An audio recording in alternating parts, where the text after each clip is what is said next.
Ah, aquele tempo que a gente era feliz e sabia, chamado infância. O Pega Pipoca de hoje vai falar daqueles filmes e séries que marcaram a infância de gerações. Então chama a criança interior dentro de você e pega 2 baldes de pipoca porque vocês vão se divertir demais. Tem filme que você acha que é Tim Burton e nem é. Duvida? Veja a nossa matéria de capa. Tem monstrinhos fofinhos que ficam virados no giraia quando vem água. Tem entrevista, tem dica, tem análise, tem coisa demais. Vem com a gente?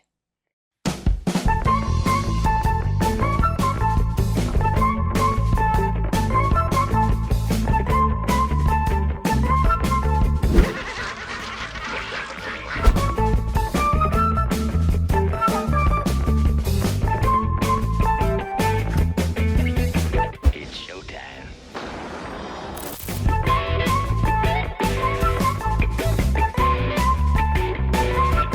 Bye, Gracie. Bye, Gilbert.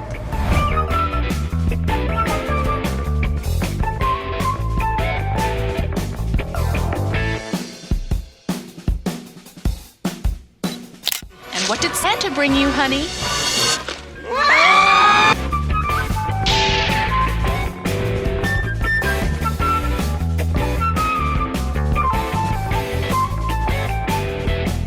Wait, how do I save the magic?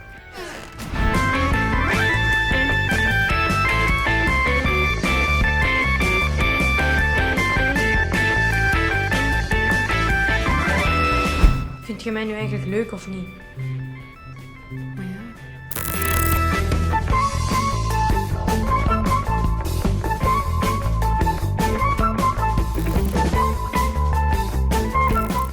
Responde rápido. Qual o primeiro longa de animação dirigido por Tim Burton? Pensou em O Estranho Mundo de Jack, né? E se eu te disser que você errou a resposta? Caiu para trás? Se liga na nossa matéria de capa.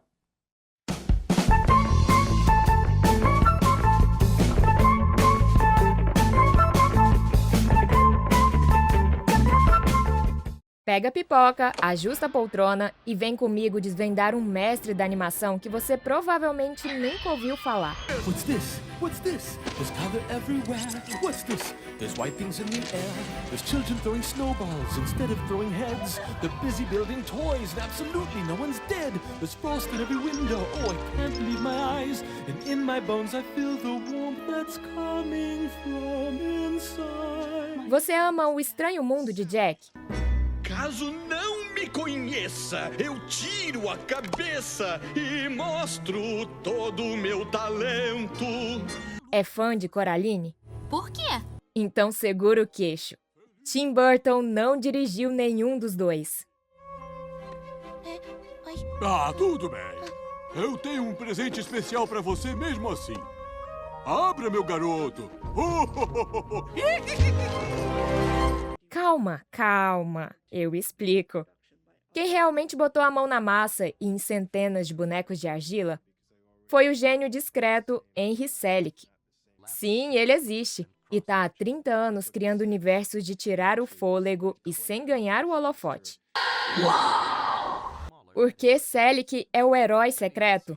Ele começou inspirado pelo estilo gótico do Burton, mas criou a própria assinatura. Histórias sombrias, com coração, cheias de texturas que você quase sente na tela.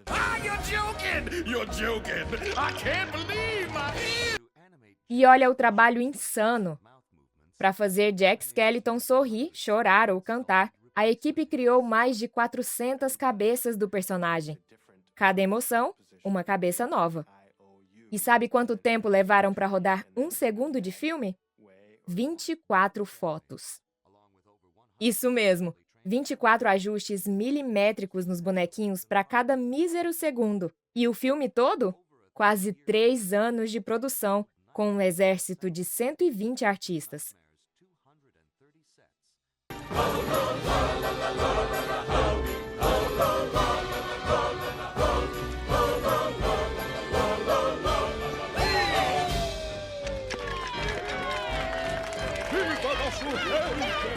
Agora uma tour pela obra do mestre. O Estranho Mundo de Jack, de 1993. Jack, o rei do Halloween, invade o Natal. Tudo começa com desenhos do Tim Burton, que só produziu, tá? Mas quem transformou em filme foi Selick. Alô, polícia. Atacada por brinquedos de Natal, que estranho. Já é a segunda reclamação que recebemos.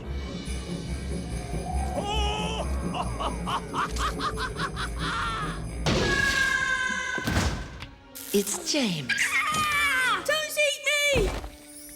James e o Pêssego Gigante, de 1996. Um garoto viaja dentro de um pêssego com insetos falantes.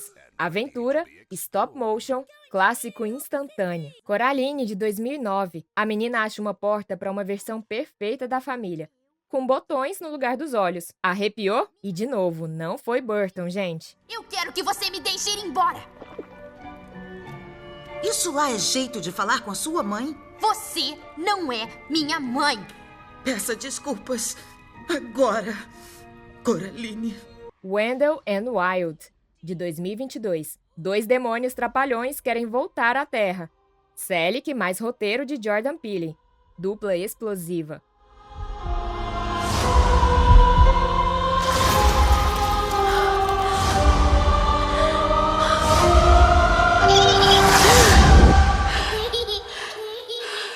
O desafio é bruto. Imagina mover bonecos de argila milímetros por milímetros sob luzes que derretem o material, com câmeras de precisão cirúrgica. Selick mesmo diz, stop motion é como magia. Lenta, dolorosa, mas o resultado faz você acreditar.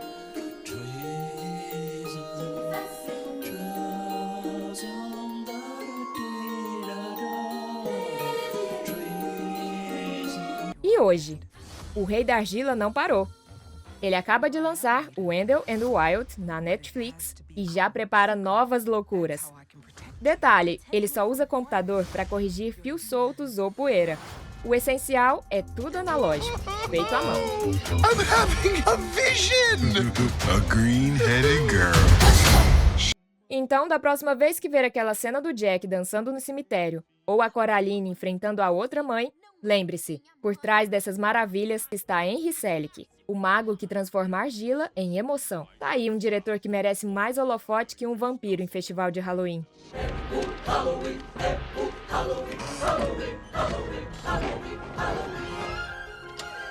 Este é o lugar onde os monstros vão te pegar. Se eu te falar que só 3% das animações de Hollywood têm animadoras mulheres, você acredita? Um estudo revelou essa triste realidade.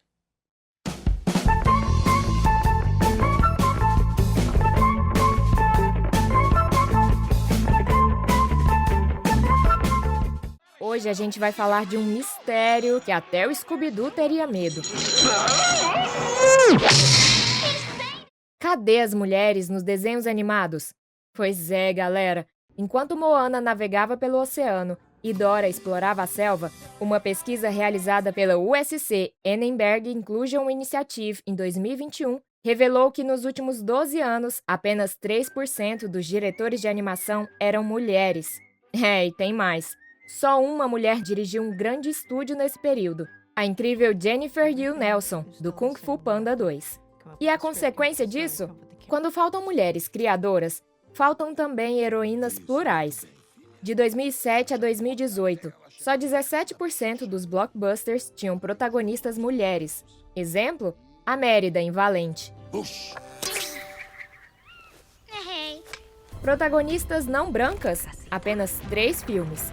É como se o cinema fosse um lindo mosaico, mas faltassem metade das cores. Mas tem revolução a caminho. Olha só quem tá virando o jogo. Moana, de 2016. Menina navegadora desbravando o oceano. Encanto, de 2021. A família Madrigal com mulheres poderosas de geração em geração, incluindo a matriarca Abuela Alma. Dora Aventureira, a série. Menina latina expandindo mapas. Quem tá fazendo acontecer? A chave está em iniciativas como Women in Animation, WIA, que luta por 50% de mulheres nos estúdios até 2025. E a diretora da Annenberg, instituição que coordenou a pesquisa, doutora Stacey L. Smith, reforça. Quando mulheres lideram, nascem personagens que inspiram todas as crianças.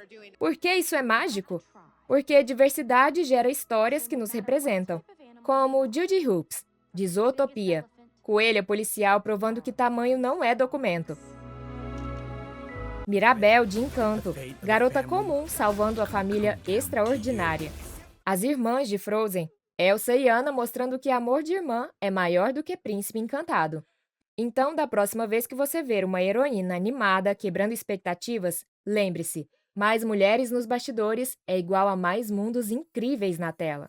A mudança já começou, e você pode fazer parte dela.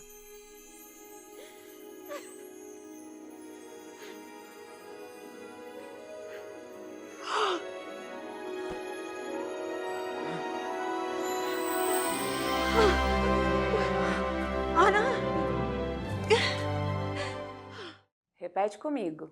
Nem todo bichinho fofinho e peludinho é inocente. Quem viveu os anos 80 entendeu a referência, e quem não viveu vai pegar essa super dica com a tia Kelly.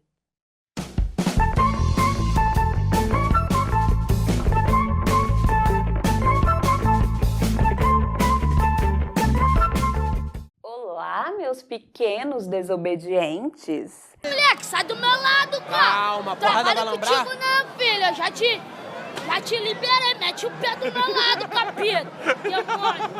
Igual do meu lado! Amizade! Vocês acham que bichinho peludo é só fofura e ronronar? Ai, ai, que inocência, né? Hoje a tia Kelly vai te ensinar por que Gremlins, de 1984, é o manual de sobrevivência para quem ganha um pet misterioso de Natal. E sim, galera, isso inclui você, chefes de bagunça que escondem cachorro no quarto.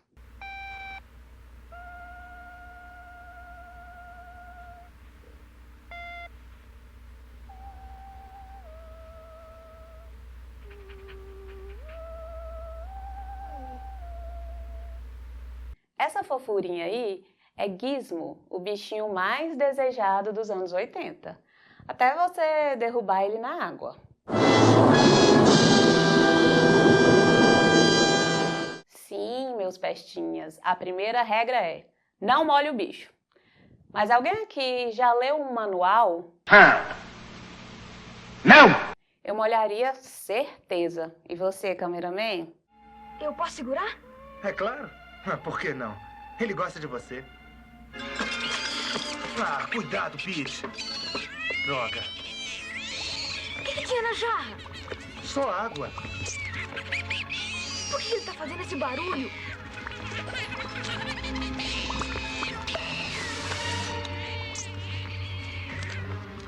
O que é isso? Eu sei lá.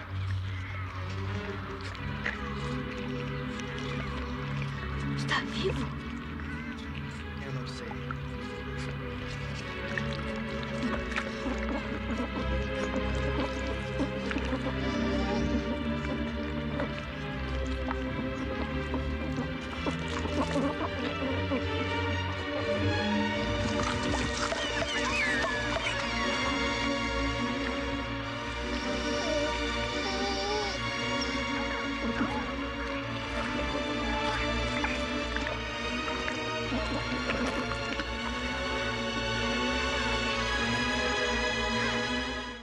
Gente, eis a lição número 1.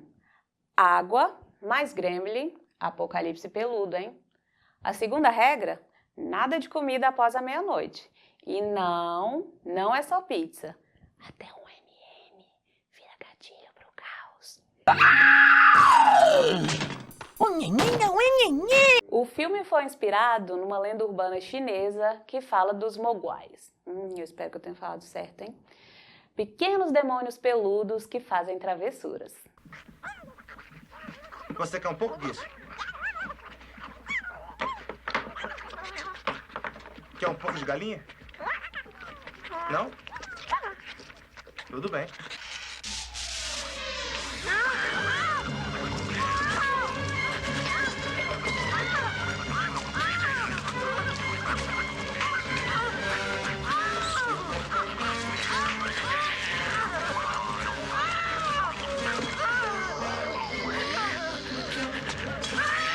E a terceira regra, nunca os exponha à luz forte. Mas, queridos, isso é Hollywood, né? Se tem 3 regras, todas serão quebradas. Igual sua mãe quando ela te fala que não pode comer biscoito escondido. E a gente sabe muito bem o que acontece a seguir, não é mesmo?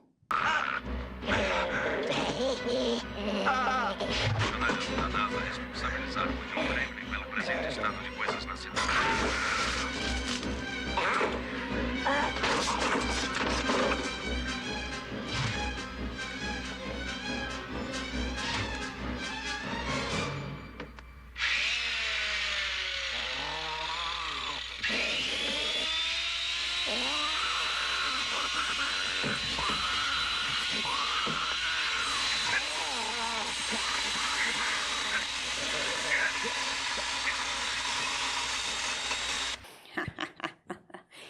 Eis o Gremlins original, meus viciadinhos em desobediência.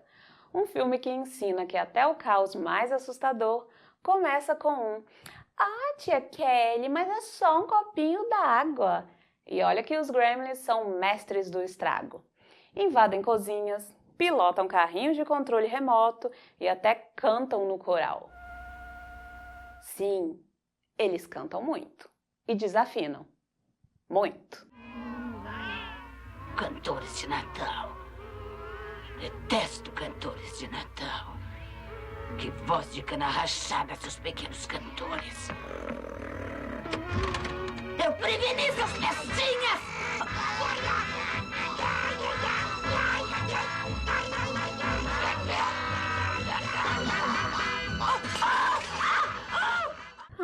Que bom que acabou essa música, né? Mas ninguém está no The Voice aqui, né? O que importa é que Gremlins é um clássico atemporal. Ele é assustador? É. É engraçado? Mais que sua cara quando leva bronca, hein? E é aula prática de por que devemos ouvir. Tá, eu sei que isso é difícil para vocês. Os adultos.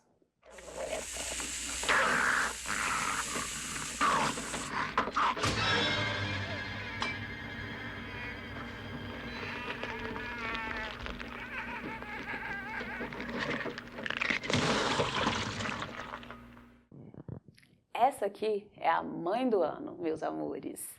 Enquanto o pai do protagonista é um filho, cuida do bicho, ela salva o dia com um eletrodoméstico. Moral da história, mães são as verdadeiras caçadoras de monstros.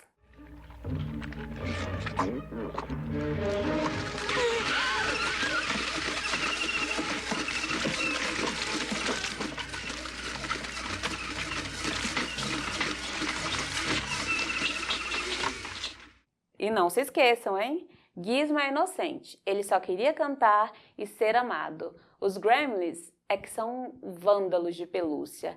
Então, meus anjinhos da anarquia, assistam Gremlins no HBO Max e lembre-se, se ganhar um bichinho estranho de Natal, dei pra tia Kelly. Vovó Juju é a vozinha mais fofa de todos os tempos na animação. E quem concorda, respira, né? E é com a criadora das vozes de Irmão do Jorel que a gente conversa hoje, numa entrevista exclusiva.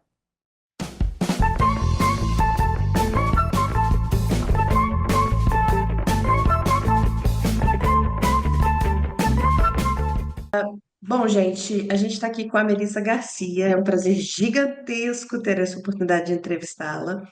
Mas não sou eu que vou falar dela, não. Eu vou perguntar para ela um resuminho da jornada dela até aqui, o que ela fez para virar a Melissa Garcia, só para gente se situar. Bem-vinda, Melissa. Boa. Obrigada. Eu sou a Melissa Garcia, sou diretora de voz e casting de animação original e também sou artista de voz. Eu sou formada como atriz e trabalhei muito tempo com dublagem. No meio dessa minha trajetória com a dublagem, eu li alguma coisa sobre o trabalho de voz para animação americana e isso me despertou curiosidade de entender o que era aquilo.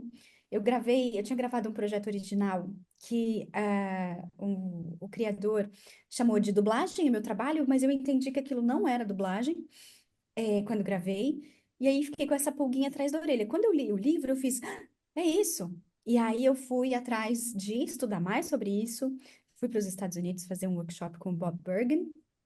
Enquanto eu estava lá, eu soube que eu ia ser diretora de voz do Sítio do Capão Amarelo.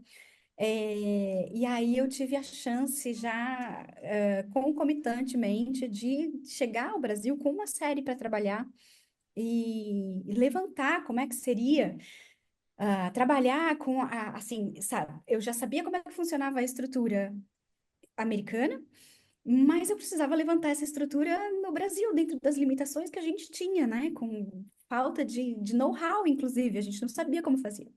Mas, enfim, foi assim que aconteceu, e aí, a partir do Sítio do Capão Amarelo, foram vindo outras. Um pouquinho depois, eu já comecei a trabalhar no Irmão de Jorel, a gente gravou um promo, e, e foi isso, foi uma animação vindo atrás da outra. Eu sou apaixonada por animação, e eu tenho o privilégio de dizer que eu assisto desenho animado para ganhar dinheiro até hoje. Deixa eu ver se eu entendi. Você é a pessoa que foi a protagonista, a pioneira na direção de voz original dentro da língua portuguesa brasileira, é isso? Eu sou a primeira, inclusive, creditada como diretora de voz. Qualquer coisa que veio antes do Sítio do Capão Amarelo tá lá acreditado como direção de dublagem, mesmo em obras originais. E as obras originais, elas raramente são dubladas, porque normalmente elas são criadas em português. Então, independente do lugar do processo onde se grava essa voz, você está gravando voz original, e o nome dessa função é direção de voz. Não direção de dublagem. A dublagem é especificamente a mudança de um idioma para outro. Então, a gente dubla desenhos gringos, né? Quando vem os japoneses, a gente dubla. Aí sim tem direção de dublagem, né? Quando a gente troca o idioma original, que é qualquer coisa menos português brasileiro, para português brasileiro, é dublagem. Quando a gente cria em português brasileiro, é voz original. E tira uma dúvida da gente. A voz original de uma animação, por exemplo, ela surge antes da animação e eles fazem a animação baseado na voz, ou porque, né, vocês estão criando toda a alma do personagem ali com a voz, ou é o contrário, chega a animação já pronta e vocês, a partir do que vocês veem nas imagens, vocês fazem a voz original? Depende do processo criativo de quem está trabalhando. Então, eu sempre, quando estou envolvida no projeto, indico que a gente grave as vozes num processo chamado Pre-Lay Animation, que a gente grava a voz antes da animação ser feita, e aí a gente trabalha só com o roteiro na mão. Depois, os artistas voltam ao estúdio quando a animação está pronta, e se por acaso precisar, a gente adiciona alguma coisa. Sempre precisa. Agora, existem processos criativos que demandam que a gente entre depois com a voz. O Menino e o Mundo foi todo animado primeiro e depois a gente gravou a voz. Então, existem processos que são pre-lay, existem processos que são gravados em ADR. Fala essa diferença para gente, para quem não entende. Existe dublagem, ADR, voz original, tem mais alguma outra denominação? Não, eu acho que para voz de animação a gente tem isso, tem o que é voz original e tem o que é dublagem. Toda dublagem é uma troca de idioma e acontece numa gravação de ADR. Uma gravação de ADR é o que os americanos chamam de voice to picture. É quando você grava a sua voz em cima da imagem. Então, toda dublagem obedece a isso. A gente grava a nossa voz em cima de uma imagem pronta e em cima de um trabalho de voz já pronto também. Quando a gente está gravando voz original, se a gente grava pre-lay, a gente vai gravar sem imagem. Mas no fim do processo, a gente vai gravar ADR, a gente vai gravar voice to picture. E então são coisas que parecem fazer parte do mesmo processo, né? Porque uma gravação com uma imagem na frente fica muito parecido, chamada da mesma coisa, coisas que são completamente diferentes. Quando a gente está gravando, por exemplo, um filme nacional que precisa de correção de áudio, a gente chama isso de ADR. Apesar de muita gente ainda chamar dublagem, porque lá atrás se chamava de dublagem, porque era feito num estúdio de dublagem. Mas existem diferentes denominações, por exemplo, o mercado americano chama isso de looping. e quando vai gravar a DR para longa-metragem, mas quando vai gravar dublagem, eles chamam de dubbing, apesar de ser o mesmo processo, de ser você na frente de um microfone e uma tela. Eu não sei se eu confundi mais do que eu ajudei a explicar. Né, ajudou demais. Assim, se eu puder dizer, dentre as diversas vozes que a Melissa Garcia fez parte da minha vida, eu diria que eu sou aficionadésima pela vovó Juju. Mas a Melissa, quem é o chuchuzinho dela? Quem ela guarda no coração, assim, de tipo assim, é o meu xodó das vozes originais ou dublagem? Não, não importa, qualquer um dos trabalhos de voz que você fez. Nossa, essa é uma pergunta muito injusta. É, eu, eu acho muito injusto com qualquer personagem que eu faça, que eu responda o nome de qualquer um deles, porque todos eles, todas elas, né, vivem dentro de mim em algum lugar. Então, assim, eu amo todas com o mesmo entusiasmo. Mas eu sei que a vovó Juju é a que as pessoas, quando me ouvem fazer, vão às lágrimas, dependendo do nível de emoção que a gente está falando, do nível de conexão que sentem com a personagem. Então, eu sinto que é mesmo muito especial ser a voz dessa vovó que é, de alguma forma, a avó de todo mundo no Brasil. Assim, a mensagem que eu mais recebo. A vovó Juju é igualzinha à minha avó. Então, isso é muito especial. Você se inspirou em alguém para fazer ela? A vovó Juju é um mix de muitas coisas, né?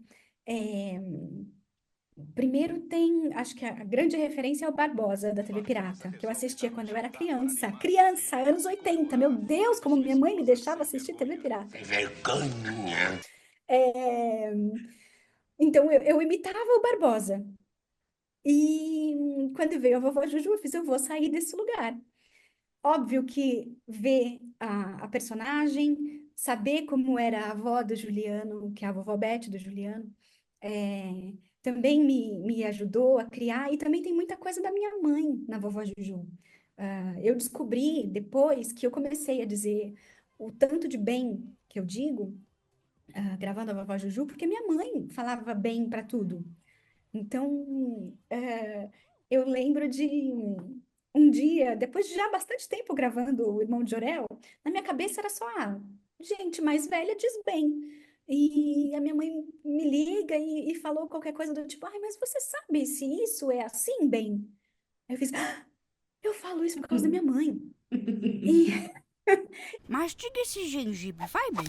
Vai, mastiga. Faz bem pra imunidade. Então, tem minha mãe também. Enfim, acho que é por isso que a gente tem essa sensação de que ela é parte do nosso quintal, né? Porque está dentro de um imaginário brasileiro de gente que vive na rua no Brasil, né? Sem dúvida, sem dúvida. Além de dirigir a voz original do Irmão de Orel, você fez várias vozes dentro da mesma animação. Como é que é isso? Como é que é trabalhar vários personagens?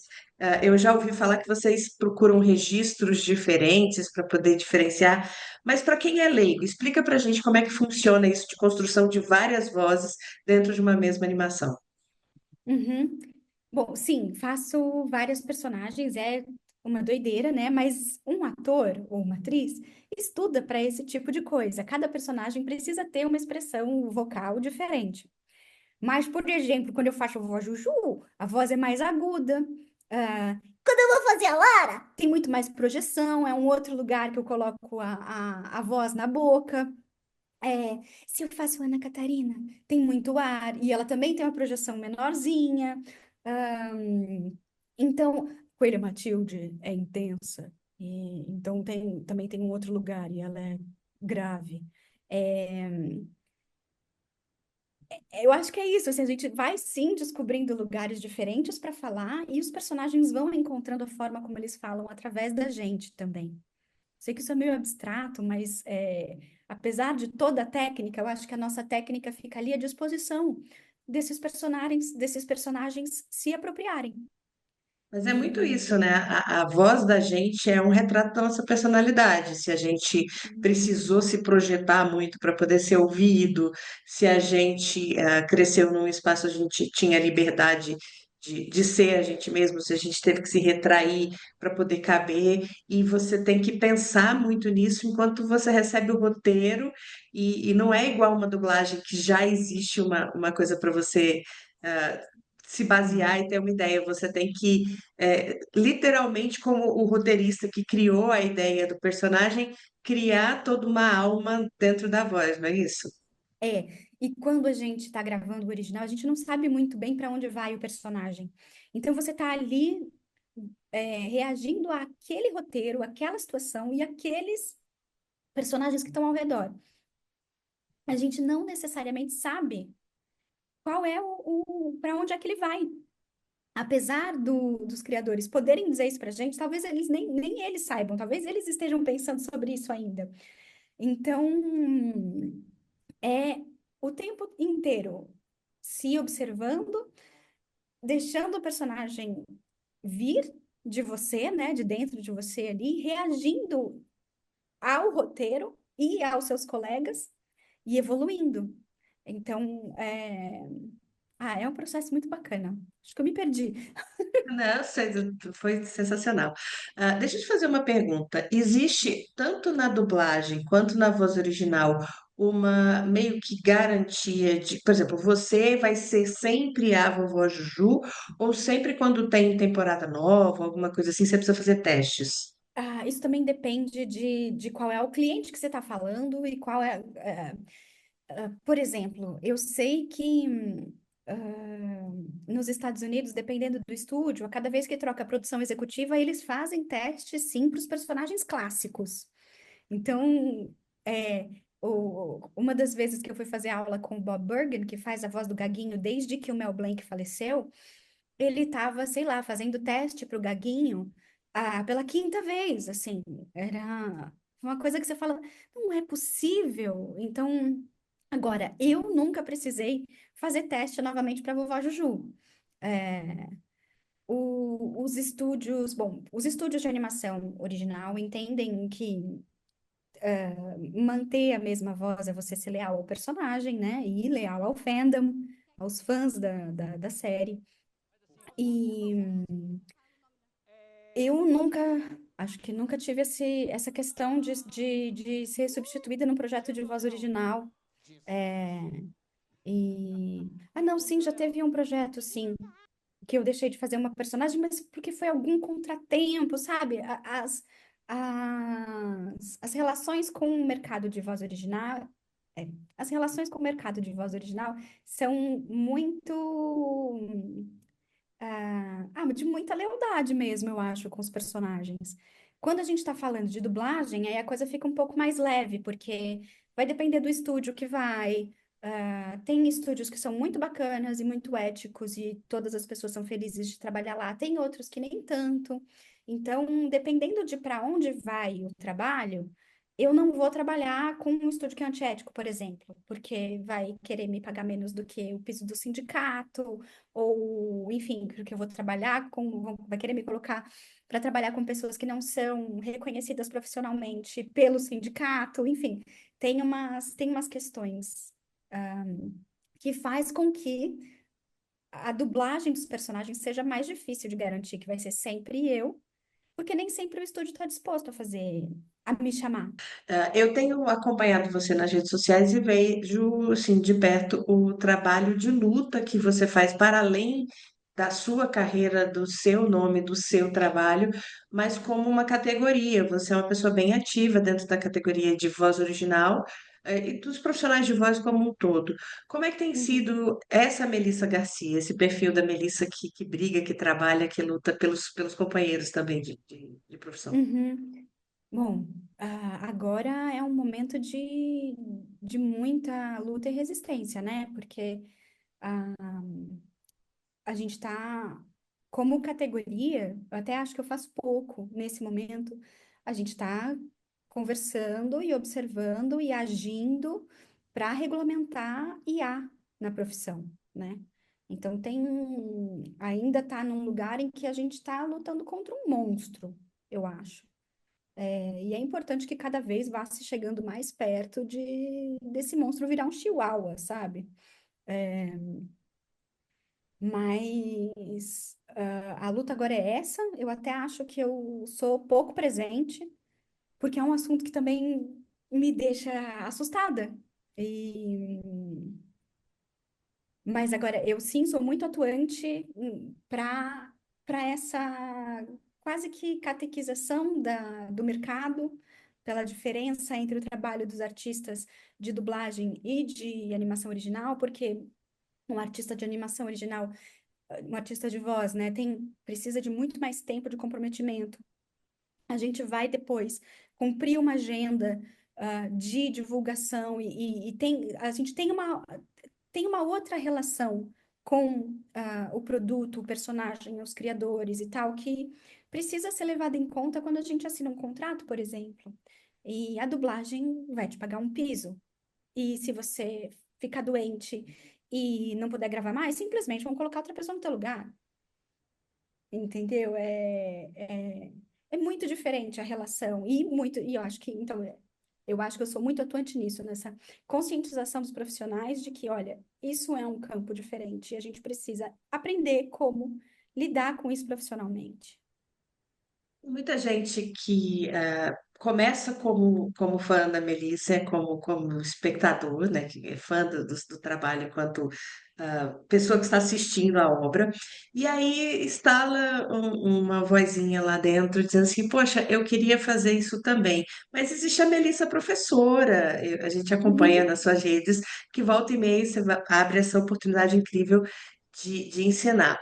Ah, Dá o ABC, os primeiros passos para quem nunca fez isso e gostaria de começar. Qual que é o primeiro caminho? Como procurar? O primeiro caminho para você ser um artista de voz é estudar para ser ator ou atriz. É... Porque o Brasil tem na lei que você, para interpretação de personagem, precisa ser um ator regulamentado, reconhecido pelo sindicato ou pela DRT, que é a Delegacia Regional do Trabalho. Do mesmo jeito que os médicos têm que tirar licença, que os advogados têm que ser membros da OAB, enfim, tem que ter várias coisas, a gente tem que ter o DRT de ator ou atriz. Então, esse é o primeiro passo. Se você tem mais de 18 anos, 18, 16, não sei. Se as crianças podem começar sem ter essa regulamentação, porque estão em fase de estudar, né? Depois disso, você se especializa no trabalho que você gostaria de fazer. O trabalho de voz, existem várias vertentes. Trabalhar com voz original é uma delas, e eu dou aula disso, e outras pessoas começaram a dar aula disso também. Então, hoje não sou só mais eu que dou aula. Se você tem vontade de fazer dublagem, que é especificamente a versão brasileira de produtos estrangeiros, também existem cursos para isso. Se você tem vontade de fazer locução, também existem cursos para isso. A parte de que as coisas, tudo virou um curso online, é que gigantes montaram cursos online, né? Então, é possível você fazer um curso online do Clube da Voz, por exemplo, que só tem os locutores mais prestigiados do mercado. Então, ah, acho que é isso. E entender quem é que é bacana para te ensinar, porque muita gente pode dizer que pode ensinar, mas quando você está falando sobre voz, se você nunca ouviu a voz do seu professor, em nenhum trabalho, tem alguma coisa esquisita. Dica boa. Palavras finais, Melissa. O tempo voou, maravilhosa a entrevista, muito obrigada. Qual é o recadinho que você quer dar para o pessoal do Pega Pipoca, que é um programa especializado em cinema, e que hoje o episódio está falando sobre as grandes histórias que marcaram a infância nossa e de várias gerações? Acho que acreditar no que a gente quer fazer e no que a gente ama fazer é um caminho. Se eu dissesse para minha mãe que aos 8 anos de idade, o que eu faço hoje, talvez ela ficasse muito preocupada, achando que isso não era uma profissão, e que, imagina, eu ia passar fome e tal. Acreditem, é possível, o mercado vai voltar a florescer, e as sementes já estão sendo plantadas, e acreditem, é possível. Se alguém disser que não, não acredite nessa pessoa. Boa. Bom, muito obrigada, Melissa. É um prazer gigantesco ter conversado com você. Eu particularmente sou tiete, já te falei isso algumas vezes. E a gente está esperando você mais vezes aqui. Volta sempre quando você quiser conversar com a Quando gente. quiser. Então, Eba, tá bom. obrigada. Beijo, beijo. Tchau, Tchau, obrigada. tchau. É óbvio que a vovó Juju, coisa fofa, ela sente que ela precisa dizer alguma coisa. Porque o Cassius Clayton é muito mal criado. Sou esse Juju e ninguém vai me parar, a não ser que peçam com gentileza, se eu parar pra pensar. Aham. Eu... Abacate.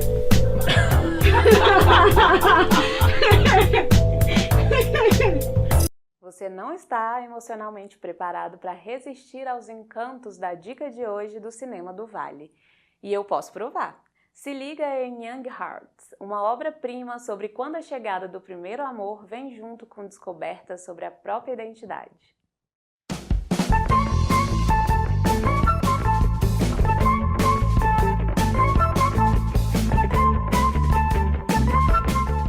Olá, pipoqueiros! Vem pro Cinema do Vale e prepara o coração, porque hoje a dica é jovem, gay e feliz.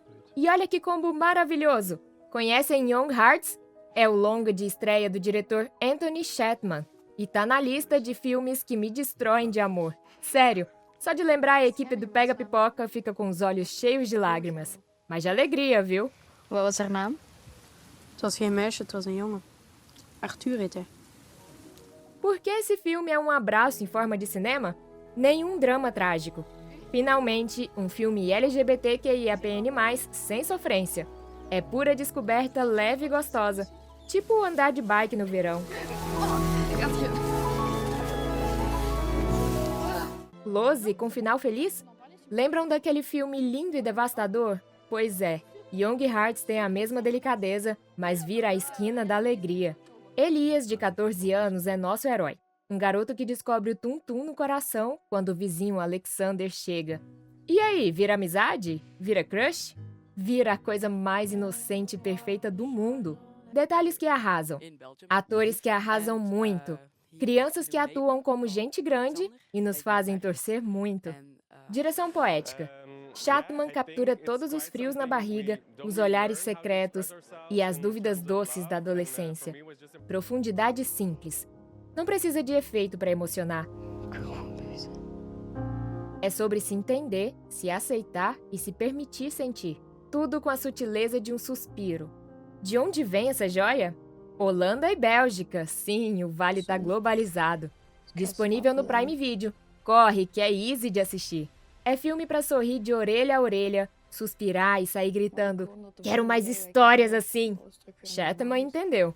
Amor adolescente pode ser leve e poderoso. Então, se você cansou de dor e sofrimento em filmes LGBTQIAPN+, Young Hearts é seu remédio. Uma história doce, real e cheia de esperança. Igual aquela paixão de colégio que a gente nunca esquece.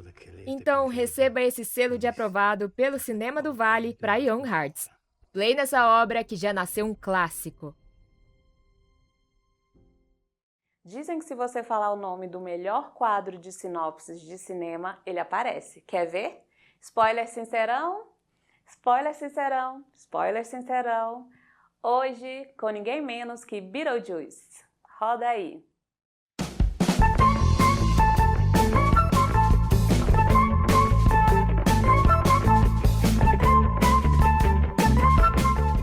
O filme começa com um casal sendo assassinado por um cachorro, provando o perigo da falta de vias exclusivas para caninos próximos de pontes. Na sequência, eles têm a casa usurpada pela especulação imobiliária e são obrigados a conviver com uma família disfuncional e com graves problemas estéticos, tendo que lidar com as investidas não solicitadas de uma garota curiosa e depressiva com cabelo mal diagramado dos anos 80, uma fracassada recém-adquirida carreira como fantasma assustador e, depois de perder a paciência com a burocracia do além-vida, eles decidem contratar a assessoria de um demônio zumbi tarado que vive em uma maquete no sótão. Após um interlúdio musical desconexo e uma sessão espírita mal sucedida, todos têm que lidar com as investidas do zumbi tentando contrair matrimônio com uma menor que fica belíssima de vermelho. No final da trama, o zumbi é devorado por uma prima listrada da cobra de Duna e mortos e vivos passam a viver em harmonia, provando que o comunismo no além-vida é um modo político possível e bem-sucedido. não se fazem mais filmes para o público infanto-juvenil como antigamente. E que bom, né? Essa é a análise da nossa crítica de cinema, Aline Willig.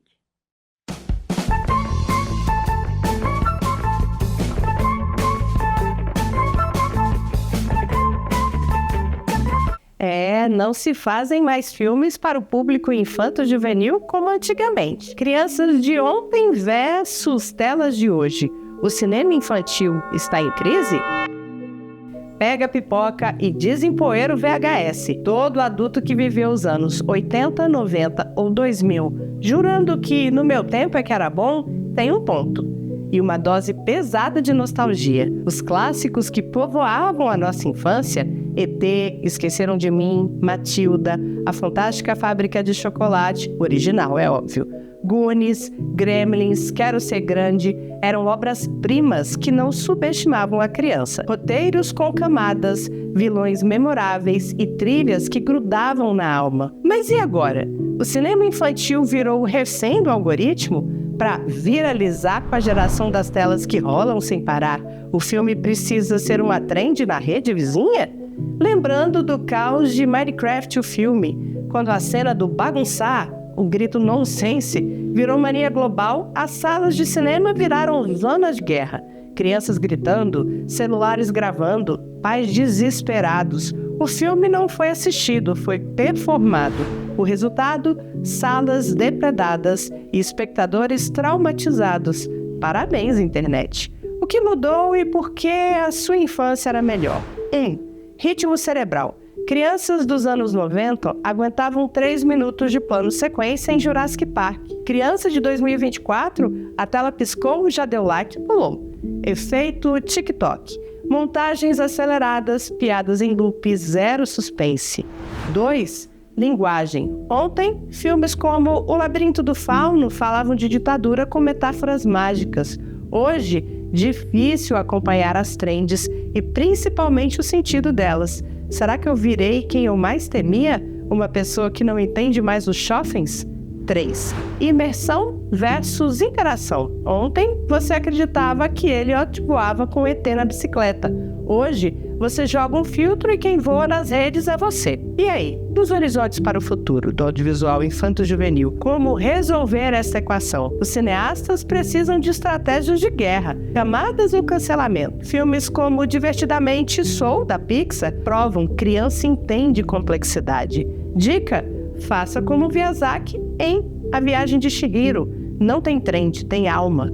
Experiência tátil, sacode o celular. Inovar na exibição, cheiro de chocolate no cinema durante o Wonka, sessões com luzes interativas. Fato: se a tela do celular competir com a da tela do cinema, que seja uma guerra justa. Sementes digitais, não virais.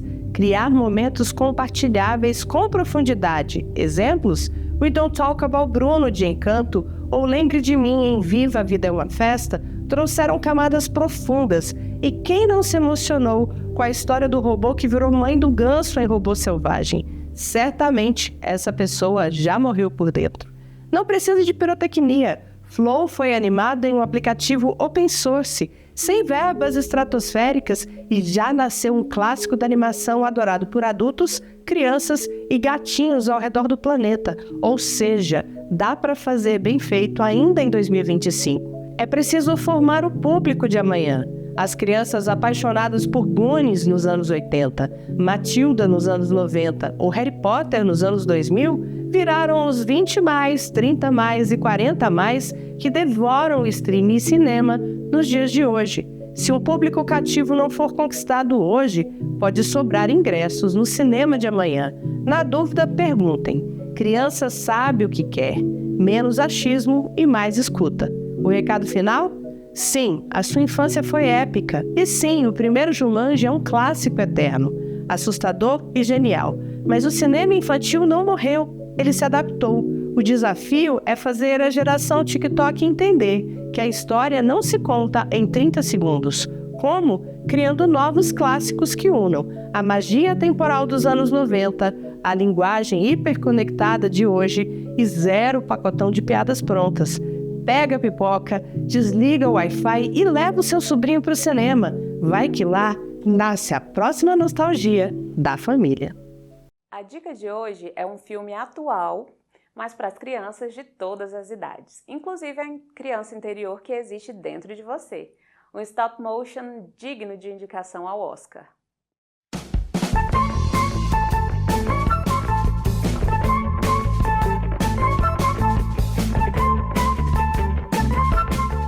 Pega a pipoca e vem descobrir um filme que uniu caracóis, discussão de temas importantes, mas de forma leve, e uma indicação ao Oscar de 2025. Sim, galera! Memórias de um Caracol é uma obra-prima em stop motion que vai fazer você rir, chorar e repensar a vida. Look, Gracie, they're hugging. I believed in glasses half full and silver linings. Then my glass was shattered.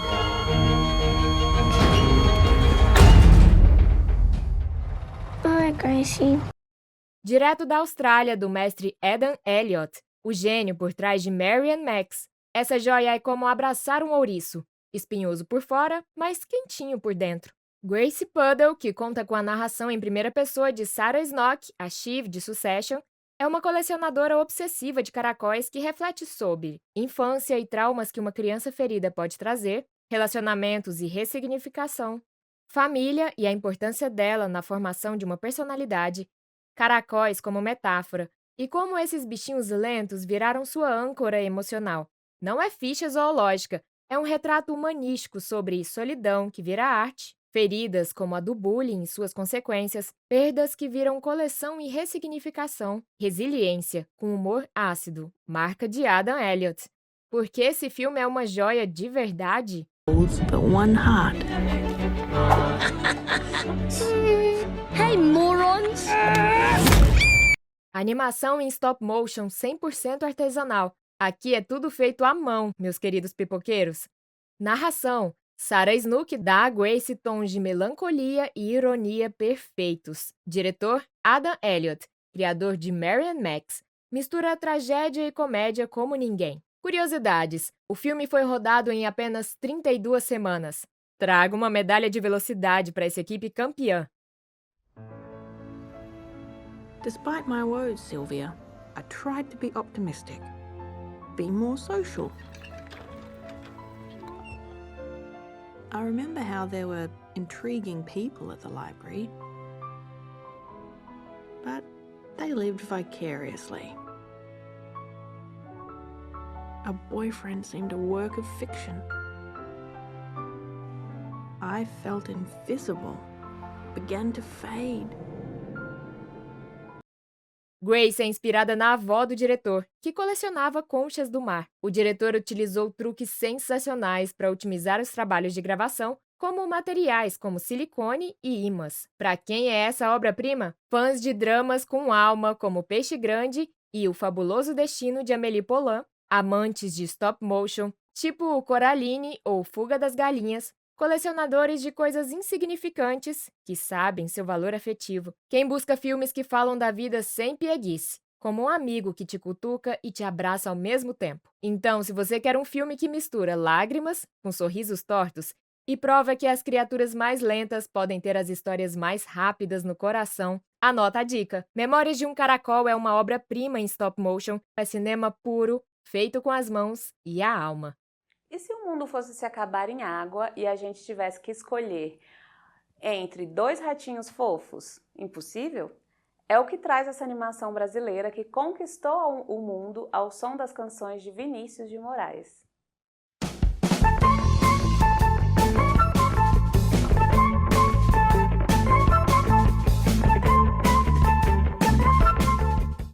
Você é daqueles que acredita que só Hollywood sabe fazer animação boa? Então pega a pipoca e vem comemorar! Hoje no Esse Tem no Brasil, a dica é uma arca de emoção, música e animação 100% tupiniquim. Eu vi! Deus, preste atenção. Você precisa construir uma arca. E vai trazer 2 animais de cada espécie. Um macho e uma fêmea. Sim, galera, Arca de Noé é o filme que transforma os poemas do Vinícius de Moraes numa festa para os olhos e ouvidos. Na direção de Aloá de Léo e Sérgio Machado. Vai sobrar! Ei! parado, Jair! Epa! Eu tô achando que tem um rato a mais aqui. A história. Vini, o ratinho poeta timidão, e Tom, o ratinho músico destemido, sonham em espalhar alegria com suas canções. Só que o dilúvio tá chegando, e a solução é uma só: entrar na Arca do Noé. A aventura? Uma missão mirabolante, cheia de perrengues, amizade e muita MPB. Por que assistir? Olha esse elenco que é um zoológico de estrelas. Tem o Rei Leão Baruch, na voz de Lázaro Ramos, a tímida Corujinha, por Adriana Calcanhoto, e as interpretações históricas do Bode Severino, de Chico César, e a Barata Mexicana Trambiqueira, por ninguém menos que Gregório do Vivier. Achou pouco? Relaxa que tem muitos outros no elenco. Porque esse filme é um marco? Feito internacional, vendido para mais de 80 países, do Japão ao Chile.